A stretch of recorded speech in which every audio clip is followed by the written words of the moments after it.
ও আয়েশা, আমার শরীরের মধ্যে যে দাগগুলা আছে এই দাগগুলা কোথা থেকে আসলো তুমি কি জানো? আল্লাহর পয়গম্বরের বিবি আয়েশা বলতেছে, জানি না। আয়েশা রে, যখন মুহাম্মদ সাল্লাল্লাহু আলাইহি সাল্লামের পা রাখার জায়গা ছিল না মক্কা নগরীতে, মক্কার বস্তিতে পা রাখার জায়গা ছিল না, তখন খাদিজা আমাকে বন্ধু হিসাবে কবুল করলো। পরবর্তীতে আমাকে ব্যবসার পার্টনার হিসাবে কবুল করলো। এর পরবর্তীতে আমাকে স্বামী হিসাবে গ্রহণ করলো। ওই খাদিজা ছাড়া আমার মক্কা নগরীতে পা রাখার জায়গা ছিল না। আমার ঘরে ফুটফুটে 4 বছরের শিশু সন্তান মা ফাতিমাতুজ জোহরা রাদিয়াল্লাহু তাআলা আনহা, 4 বছরের সন্তান।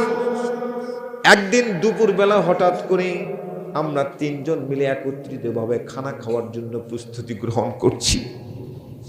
এমন সময় দরজার সামনে এসে কে যেন কড়াটা নাড়ালো, টক টক করে শব্দ হলো।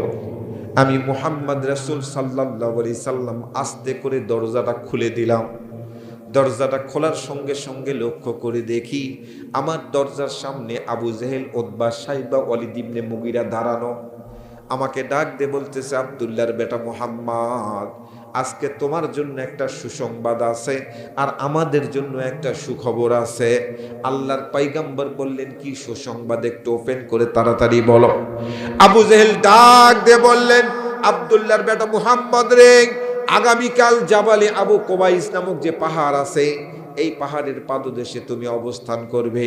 আমরা নিজ নিজ গোত্রের লোকেরা সেখানে গিয়ে অবস্থান করব। তোমার হাতে হাত রাখবো, তোমার কালিমা আমরা পড়ব, তোমার হাতে হাত রেখে আমরা বায়াত গ্রহণ করব, আমরা সকলেই মুসলমান হয়ে যাব। চিৎকার করে একটু বলুন মারহাবা।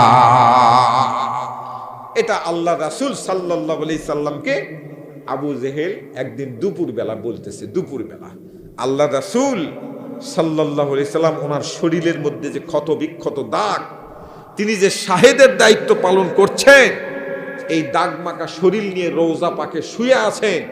এই দাগ মাখা শরীর নিয়ে কাল কিয়ামতের হাসরের ময়দানে তিনি উম্মতের জন্য দাঁড়িয়ে যাবে। আল্লাহ সুবহানাহু ওয়া তাআলা বলছেন তিনি হচ্ছে শাহেদ। শাহেদ শব্দটার অর্থটাই হলো তিনি পর্যবেক্ষণকারী, তিনি একজন সাক্ষ্যদাতা। চিৎকার করে বলেন আল্লাহু আকবার।